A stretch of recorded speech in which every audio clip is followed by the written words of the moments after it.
Greetings, I'm Rob Chappers. Keith Marrow. And together we form a team of people prepared to make you a guitar. And today is an exciting day of votage. We've got a couple of exciting new things for you to vote upon. Keith, what are we voting on? Today we're going to vote on the bridge and tuner options of these guitars. And what we have is we have either hardtail, hipshot hardtail bridge with hipshot locking tuners, or we have Floyd Rose with standard Grover tuners. Now I have to add that the Floyd Rose we are throwing into the mix here is a licensed Floyd Rose, not an original Floyd Rose. So it's still a fantastic Floyd Rose bridge system, super sturdy. I've tested it before in a bunch of Andertons videos. They're great bridges, but it's not the original Floyd Rose, it's the licensed Floyd Rose. The hipshot hardtail and tuners comes under strict instruction from Keith Marrow, who I think this is verbatim went, man, it has to have the hipshot.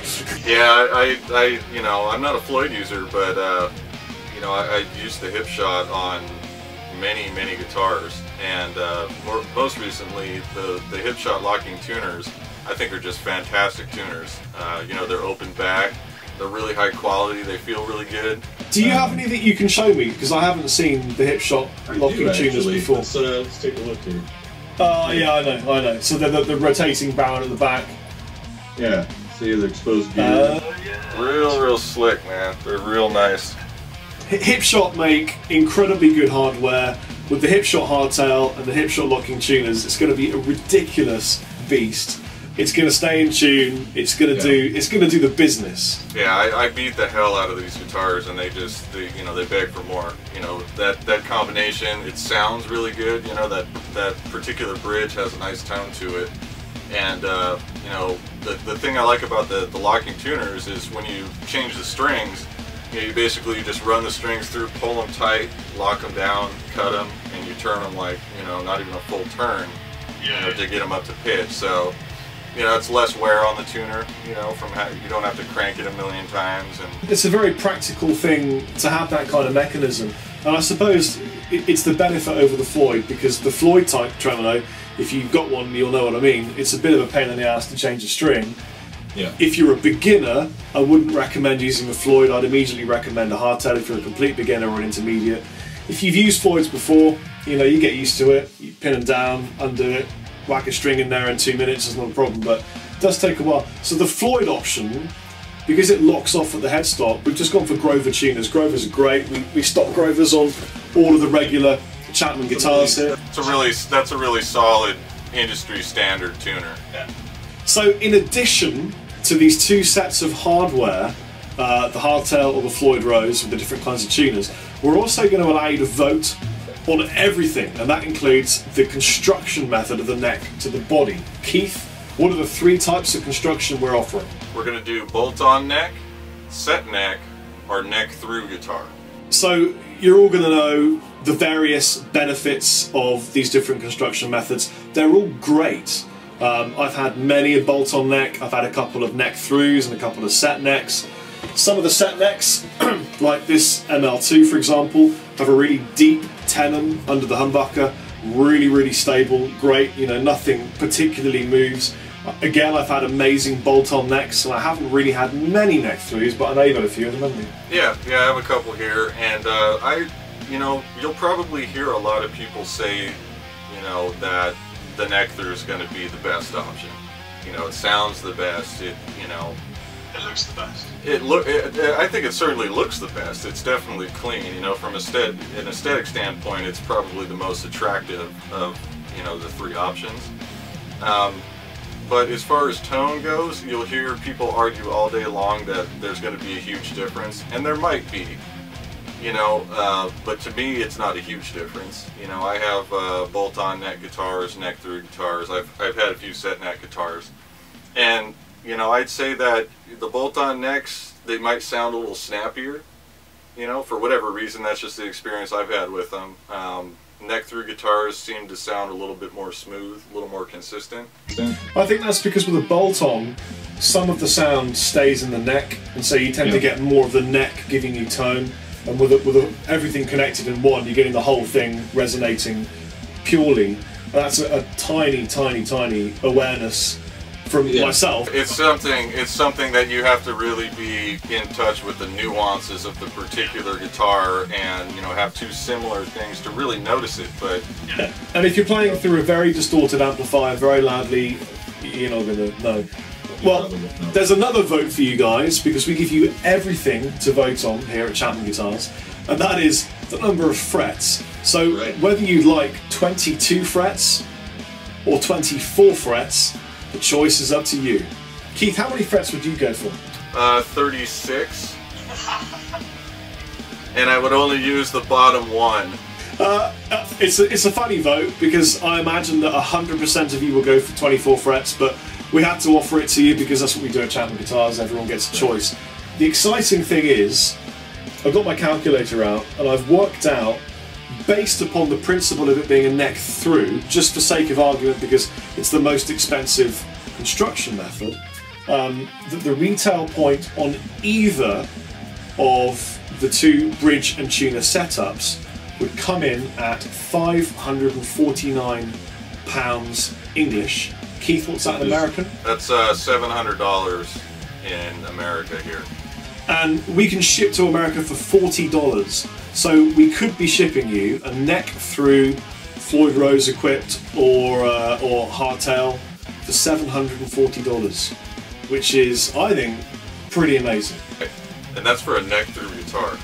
Yeah. So that's that's a lot of value there. I think that's a really good price.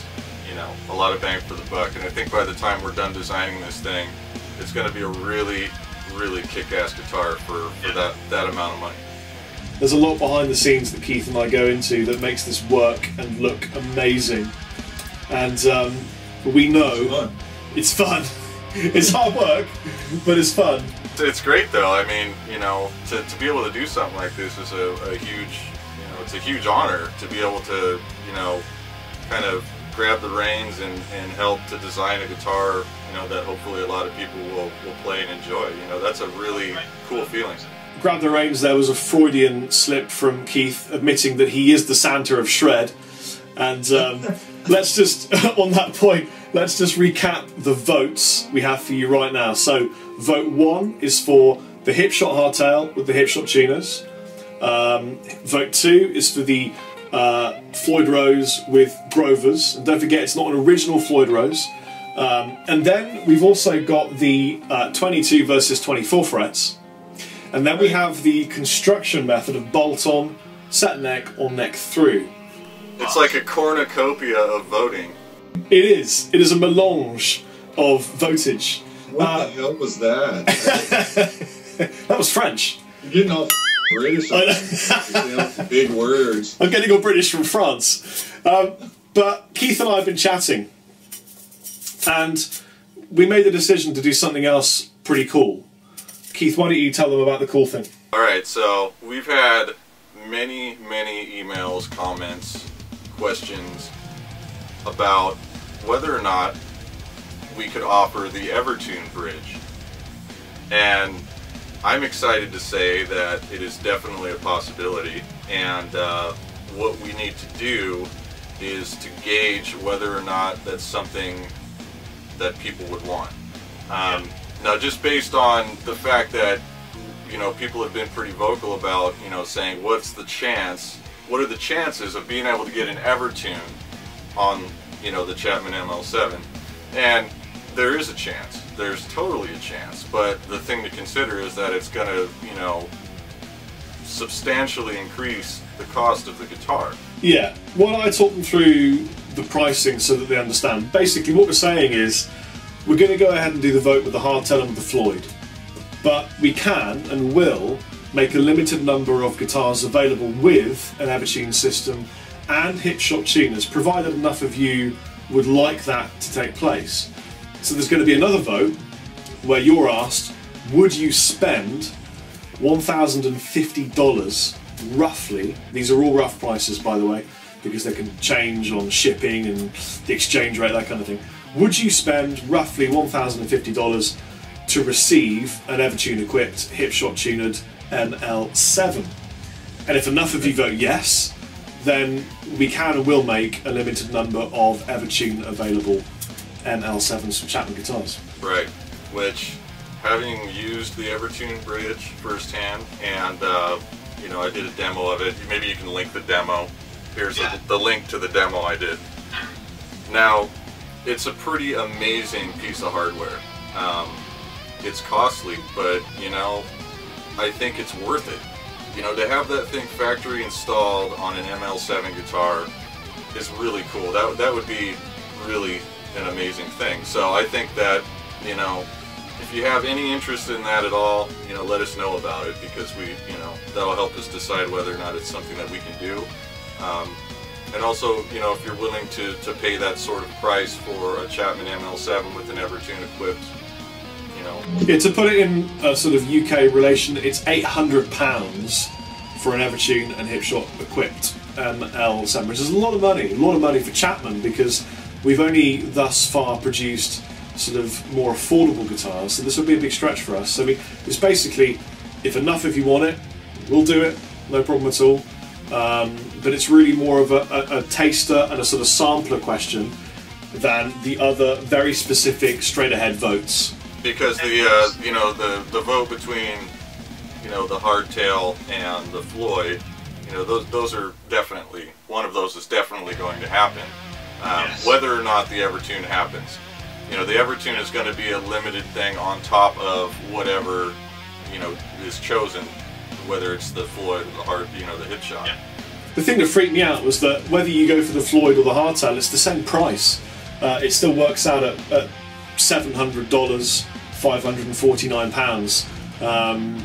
That's just one of those random chances of fate. Actually, it was about £3 more expensive for the Floyd Rose, but we just thought, to hell with it, we'll just swallow that expense. But there you go. It's really exciting, because after this vote, we're going to know pretty much what's going down with some of the hardware. The next vote is going to be for the pickups. We didn't mention what won the last vote. The scale length. And that was the 26 and 3/16 scale, which, awesome. Hell yes. You know, that's the scale length right there, to me. Anyway, I know there's people out there who are probably like, oh, f you. You know, I know it. I feel it in my heart. You know, my ears are already burning, and we haven't even edited or published this video yet. So there you go. Thank you for voting, and look forward to seeing the results of these votes. I think Keith and I, we need a break, man. It's been hard work doing this, let alone the other work we have going on. So the next vote isn't going to be until after Christmas. And it may well be one that we shoot together at the NAMM show. Yeah, because that's the work that I'm gearing up for anyway. Got some stuff going on with Seymour Duncan and some friends there at the NAMM show. So we're both going to be at NAMM, hanging out, playing some guitar, drinking some beers, and I guess we'll shoot the next vote there then. That'll be good. So lots of time to vote on this one. Take your time, have a great Christmas. And is there anything else we should talk about before we sign off? Well, one thing to consider, I guess, is, you know, when it comes to how many frets the guitar should have, some people might not know. You know, 22 frets on a 26 and 3/16 scale 7-string guitar. It probably wouldn't be awesome. You might think it would, but, you know, I'm not sure. I think that would be a dismal failure. So I'm just throwing that out there. Go for 24. Those are wise words from the Santa of Shred. I've been Rob Chapman. And I'm Keith Merrow. Chappers and Keith out.